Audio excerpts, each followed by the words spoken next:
केंद्र सरकार की अग्निपथ योजना पर पूरे देश में उबाल है।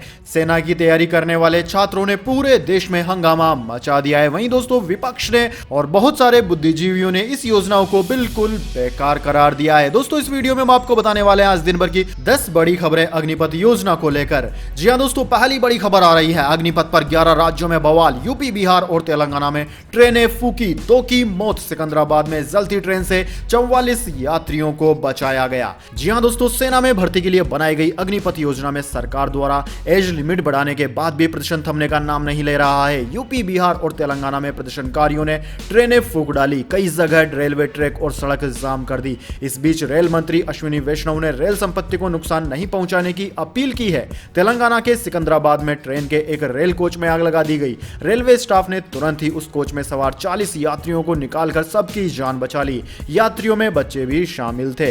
वहीं दोस्तों फिरोजाबाद में आगरा लखनऊ एक्सप्रेसवे पर 4 बसों में तोड़फोड़ करके जाम लगा दिया गया। हरियाणा के नारनौल में भी युवाओं ने जमकर हंगामा किया। तेलंगाना के सिकंदराबाद रेलवे स्टेशन में भी आगजनी और तोड़फोड़ हुई। यहां हुई हिंसक प्रदर्शन में एक की मौत हुई है।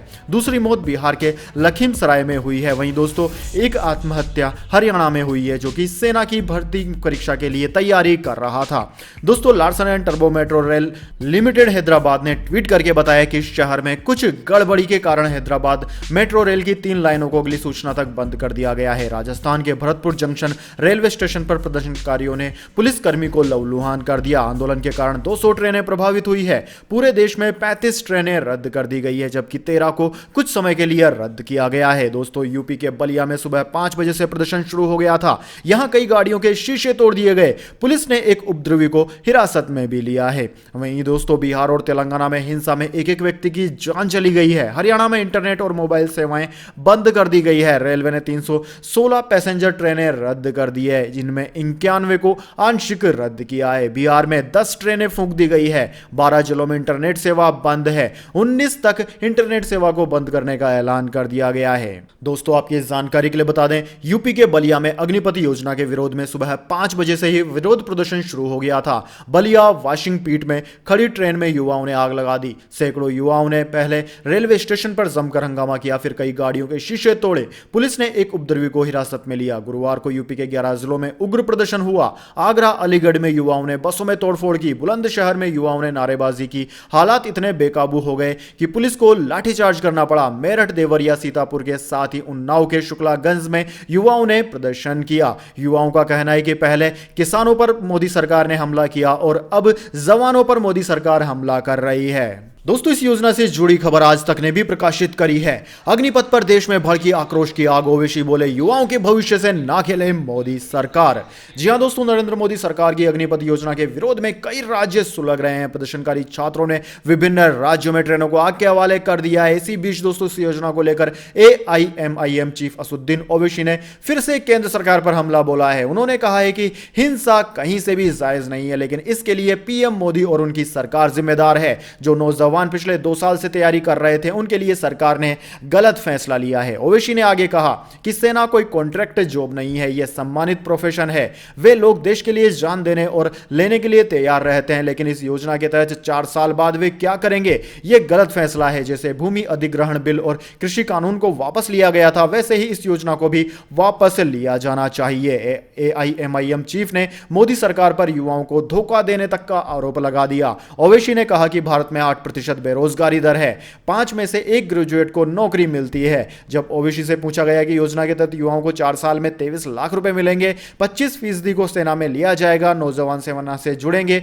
इसमें क्या खराबी है। इस पर ओवैसी ने कहा कि भले ही सरकार 11 लाख रुपए देगी, लेकिन डियरनेस अलाउंस, मेडिकल इंश्योरेंस का क्या होगा। अगर कोई एक दिन के लिए MP या MLA बनता है तो उसे जीवन भर पेंशन मिलती है। हमारे देश में 1 लाख वैकेंसी है। मोदी सरकार पर हमला बोलते हुए ओवैसी ने कहा कि चीन हमारी धरती पर बैठा हुआ है। पाकिस्तान से आतंकवादी आते हैं और सरकार देश की सुरक्षा के साथ मजाक कर रही है। ओवैसी ने कहा कि मोदी सरकार की नोटबंदी, गलत आर्थिक फैसलों का खामियाजा देश भुगत रहा है। कोरोना काल में सरकार ने देश में चुनाव कराए, लेकिन 2 साल तक भर्तियां नहीं कराई। AIMIM चीफ ने कहा कि बीजेपी देश की जनता की तकलीफ नहीं समझती, उनका रवैया तानाशाही है। वहीं दोस्तों लालू प्रसाद यादव ने भी कहा है कि अग्निपथ योजना को तुरंत वापस ले ले मोदी सरकार, युवा लोकतांत्रिक ढंग से करे आंदोलन है। जी हां दोस्तों, केंद्र सरकार की नई सेना भर्ती योजना अग्निपथ के खिलाफ देश भर में तो प्रदर्शन हो ही रहा है, वहीं दोस्तों विपक्ष भी सरकार पर जमकर निशाना साध रहा है। दोस्तों पूर्व सांसद सुप्रीमो लालू प्रसाद यादव ने ट्वीट कर आंदोलनकारियों से शांतिपूर्ण प्रदर्शन करने की अपील की है। साथ ही लालू प्रसाद यादव ने केंद्र की मोदी सरकार से इस योजना को तुरंत वापस लेने के लिए भी कहा है। युवाओं को लोकतांत्रिक एवं शांतिपूर्ण तरीके से अपनी मांगों को रखना चाहिए। केंद्र सरकार अविलंब अग्नि योजना को वापस ले ले, ऐसा उन्होंने कहा है। दोस्तों ट्विटर पर लालू प्रसाद यादव ने लिखा कि युवाओं को लोकतांत्रिक एवं शांतिपूर्ण तरीके से अपनी मांगे को रखना चाहिए। केंद्र सरकार जल्द से जल्द अग्निपथ योजना को वापस ले ले। भाजपा सरकार की पूंजी परस्त और युवा विरोधी नीतियों के कारण बेरोजगारी बढ़ी है। क्या यह ठेकेदारों द्वारा थोपी गई सरकार है जो सेना की नौकरी भी ठेके पर दे रही है? वहीं दोस्तों अमित शाह ने भी इस योजना को लेकर कहा है कि 4 साल बाद बंद नहीं होंगे रास्ते, अग्निवीरों को केंद्रीय बलों में भर्ती में मिलेगी प्रायोरिटी। जी हां दोस्तों, गृह मंत्री अमित शाह ने ट्वीट कर कहा कि गृह मंत्रालय ने निर्णय लिया है कि अग्निवीर योजना में 4 साल पूरा करने वाले अग्निवीरों को केंद्रीय बलों और असम राइफल्स में भर्ती में प्राथमिकता दी जाएगी। गृह मंत्रालय के इस निर्णय से अग्निपथ योजना के प्रशिक्षित युवा आगे भी देश की सेवा और सुरक्षा में अपना योगदान दे पाएंगे। उन्होंने कहा कि इस निर्णय पर विस्तृत योजना बनाने का काम शुरू हो गया है। गृह मंत्रालय का यह फैसला बहुत महत्वपूर्ण है क्योंकि सेना में 4 साल सेवा देने के बाद अग्निवीरों के लिए केंद्रीय बलों और असम राइफल्स में भर्ती के दरवाजे खुल जाएंगे। साथ ही इस फैसले से केंद्रीय बलों जैसे कि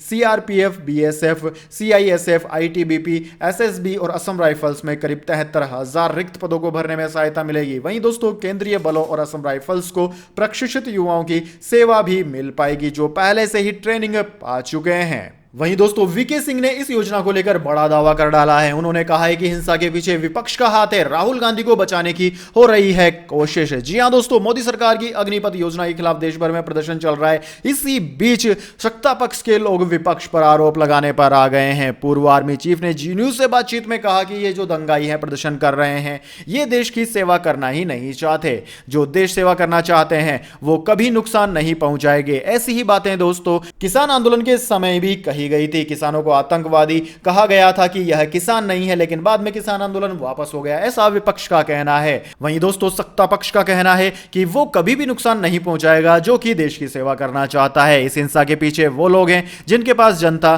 के लिए कोई और काम नहीं बचा है सिवाय लोगों को भड़काने के। बिना राहुल गांधी का नाम लिए उन्होंने कहा कि एक पार्टी के नेता ऐसे हैं जिनसे ईडी पूछताछ कर रही है। उनकी पार्टी को लगता है कि अगर दंगे फसाद कराएंगे तो शायद ईडी उनके नेता को छोड़ देगी। दोस्तों वीके सिंह ने कहा कि योजना में कोई विवाद नहीं है, लेकिन विपक्ष विवाद पैदा कर रहा है जिसके पास करने को और कुछ नहीं है। वहीं दोस्तों कुछ लोगों ने इसे सेना के मूलभूत तरीके से छेड़छाड़ भी बताया है। उनका कहना है कि नौकरी नहीं मिली तो बिजनेस कर सकेंगे 12 लाख रुपए मिलने पर, लेकिन अगर भटक गए तो देश के लिए खतरा बन सकते हैं। दोस्तों इस स्कीम के कुछ फायदे भी बताए जा रहे हैं और कुछ चुनौतियां भी है। इस स्कीम के तहत अब आर्म्ड फोर्सेज को बिना बैलेंस बिगाड़े चुनौतियों को स्वीकार करना है। फायदे की बात तो दोस्तों यह है कि हर 4 साल में 3/4 हिस्सा रिटायर हो जाएगा। इनकी जगह नए जवान आ जाएंगे जिनकी उम्र 17 से 23 साल होगी और जो रिटायर होंगे उनको पेंशन नहीं देनी पड़ेगी। अभी अपनी उम्र के 30 के दशक में रिटायर होने वाले जवान भी यंग होते हैं, लेकिन इनमें कोई दो राय नहीं कि 20 के दशक वाली उम्र वाले ज्यादा एनर्जेटिक होंगे और ऑपरेशनल कॉन्टैक्ट्स के हिसाब से ज्यादा फिट रहेंगे। वैसे दोस्तों इस योजना को लेकर आपके क्या सुझाव है केंद्र सरकार के लिए और आप क्या सोचते हैं इस योजना को लेकर, कमेंट बॉक्स में जरूर बताएं। साथ ही इस तरह की कामी खबरें देखते रहने के लिए हमारे YouTube चैनल को सब्सक्राइब करके बेल आइकन जरूर से दबा लें। धन्यवाद। वंदे मातरम। जय हिंद, जय भारत।